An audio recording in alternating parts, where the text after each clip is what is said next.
स्वागत है आप सभी का हमारे YouTube चैनल नर्सिंग ज्ञान कोर्स में। मेरा नाम है चंदन और आप देखना शुरू कर चुके हैं फाउंडेशन ऑफ नर्सिंग से जीएनएम फर्स्ट ईयर वालों के लिए कुछ इंपॉर्टेंट डिफिनेशंस को। आशा करते हैं वीडियो पसंद आएगा। अगर वीडियो पसंद आता है तो हमारे चैनल को जरूर सब्सक्राइब कीजिए, साथ ही वीडियो को लाइक तथा अपने दोस्तों में भी जरूर शेयर कीजिए। चलिए बढ़ते हैं आज के पहले क्वेश्चन की तरफ। आज का जो पहला क्वेश्चन है वह है नर्सिंग के सिद्धांत को लिखना है, यानी प्रिंसिपल ऑफ नर्सिंग को लिखना है। ठीक है, यह बताना है। तो पहला जो नर्सिंग का सिद्धांत होता है वह सुरक्षा देना होता है। ठीक है, मरीज को शारीरिक तथा मानसिक आघातों से यानी शॉक से रक्षा प्रदान करना तथा मरीज की यांत्रिक यानी मैकेनिकल, केमिकल तथा जो थर्मल आघात होते हैं उसको भी सुरक्षा प्रदान करना, ये नर्सिंग के सिद्धांत में आता है। दूसरा होता है आराम। ठीक है, मरीज को आरामदायक स्थिति प्रदान करना, यह भी नर्सिंग के सिद्धांत का एक महत्वपूर्ण बात है। साथ ही उसको उपचारात्मक प्रभावशीलता, यानी जो भी हम लोग थेरेपी दे रहे हैं या उपचार कर रहे हैं उसमें जो है वह प्रभाव दिखना चाहिए या स्वास्थ्य लाभ प्राप्त हो, ऐसा भी नर्सिंग सिद्धांत का एक रूल होता है। साथ ही जो भी यूज ऑफ रिसोर्स है उसका उचित तरीके से देखभाल, साथ ही उसका उचित तरीके से उपयोग भी करना, साथ ही समय, शक्ति और सामग्री का सही उपयोग करना और सही जानकारी रखना, ये भी नर्सिंग सिद्धांत के अंतर्गत आता है।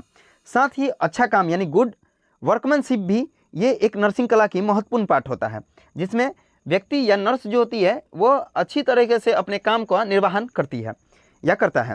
साथ ही जो इंडिविजुअलिटी होता है यानी व्यक्तित्व, उसको भी ये अच्छी तरह से प्रदर्शित करना होता है, जिससे कि उचित समय पर समस्या का समाधान या फिर जो भी आवश्यकता है उसको रखकर समाधान किया जाता है। ठीक है, तो ये कुछ होते हैं प्रिंसिपल ऑफ नर्सिंग यानी नर्सिंग के सिद्धांत। अब हम लोग बढ़ेंगे फ्लोरेंस नाइटिंगेल के शपथ पे। जो भी फ्लोरेंस नाइटिंगेल का शपथ था उसको हम लोग देखेंगे। तो इसमें बताया जाता है कि मैं ईश्वर को साक्षी मानकर सभी के समक्ष निष्ठापूर्वक ये शपथ लेता या लेती हूँ कि मैं अपने जीवन में नैतिकता के उच्च आदर्शों का पालन करूँगी, यानी जो भी नैतिकता के उच्च आदेश हैं उसका पालन करूँगी, ताकि मेरे व्यवसाय यानी बिजनेस की गरिमा व प्रतिष्ठा में उन्नति हो। ठीक है, नर्स ये पहला जो शपथ लेती है उसमें यही रहता है कि मैं अपने जीवन में नैतिकता के उच्च आदर्शों का पालन करता हूँ या करूँगी, ताकि मेरे व्यवसाय की गरिमा व प्रतिष्ठा में उन्नति हो। साथ ही मैं सदैव नर्सिंग सेवा एवं आचरण का सर्वोत्तम स्तर बनाए रखूँगी। जो भी सेवा भाव है या आचरण है उसको हमेशा ऊपर रखूँगी अपने खुद के गरिमा से। साथ ही मैं अपने रोगियों के धार्मिक विश्वास तथा धार्मिक विधियों का सदैव आदर करूँगी।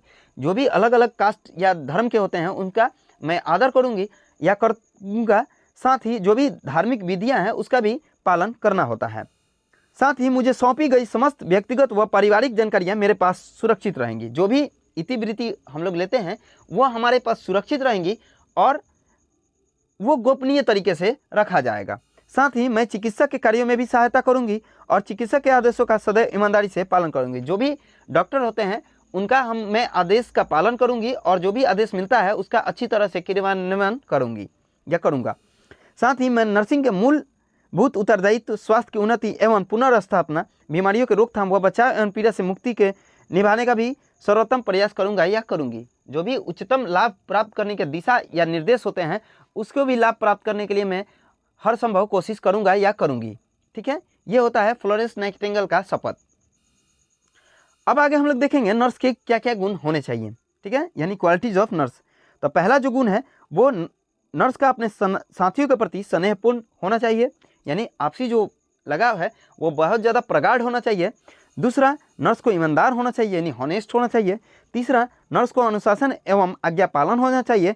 साथ ही धैर्यवान भी होना चाहिए नर्स को। ठीक है, अगला, नर्स का स्वास्थ्य मानसिक तथा शारीरिक स्वास्थ्य अच्छा होना चाहिए और नर्स का समझदार भी होना बहुत ज़्यादा जरूरी होता है। ठीक है, नर्सिंग के क्षेत्र में। ठीक है, साथ ही नर्स को जो जिम्मेदारी दी गई है उसमें निष्ठा भी होनी चाहिए और उसमें भावना भी होनी चाहिए। साथ ही नर्स को व्यवहारिक ज्ञान भी पता होना चाहिए या फिर उसको अच्छी तरीके से ये आना चाहिए। साथ ही नर्स में शालीनता एवं गरिमा भी होनी चाहिए। ठीक है, नर्स में शालीनता और गरिमा दोनों होनी चाहिए। नर्स को ईमानदार व निष्ठावान होना चाहिए। जैसे मैंने ऊपर बताया कि नर्स जो होती है वो उसमें हॉनेस्ट भी होना चाहिए, साथ ही अपने कार्य के प्रति निष्ठावान भी होना चाहिए। साथ ही नर्स में निर्णय लेने की भी जो क्षमता होनी चाहिए। ठीक है, वो अच्छी तरीके से निर्णय ले सके ऐसा भी क्षमता उसमें होनी चाहिए। नर्स को मनोवैज्ञानिक ज्ञान भी होना चाहिए ताकि पेशेंट को मनोवैज्ञानिक सपोर्ट दे सके। साथ ही उसको तकनीकी योग्यता भी होनी चाहिए और सहानुभूति तथा व्यवहार कुशलता भी होनी चाहिए, जिससे मरीज से या उसके अटेंडेंट से कैसे बात या व्यवहार करना है, ठीक है, या फिर क्या सहानुभूति दिखाना है, इसका भी उसको ज्ञान होना चाहिए।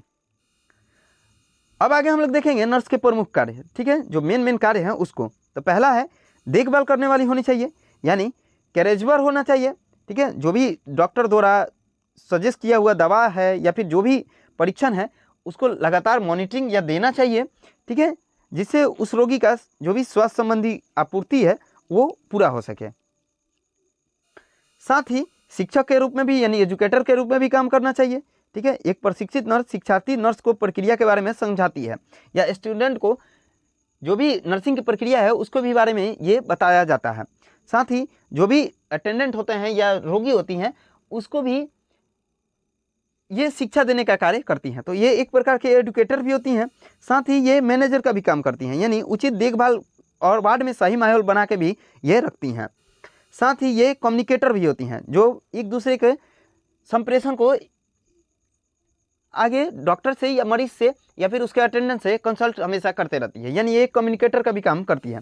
साथ ही ये रिसर्चर का भी काम करती हैं, ठीक है, किस बीमारी का क्या निदान है या किस बीमारी कौन से रोग के कारण हो रहा है इसका भी पता चिकित्सा की सहायता से ये करती है। साथ ही ये एक एडवोकेट का भी काम करती है, ठीक है, जैसे बहुत सारे चीज़ों को ये अपने पास स्टोर करके रखती है ताकि उचित समय पर इसका हम लोग न्यायालय या फिर किसी भी समक्ष पेश कर सकें जब जरूरी हो तब।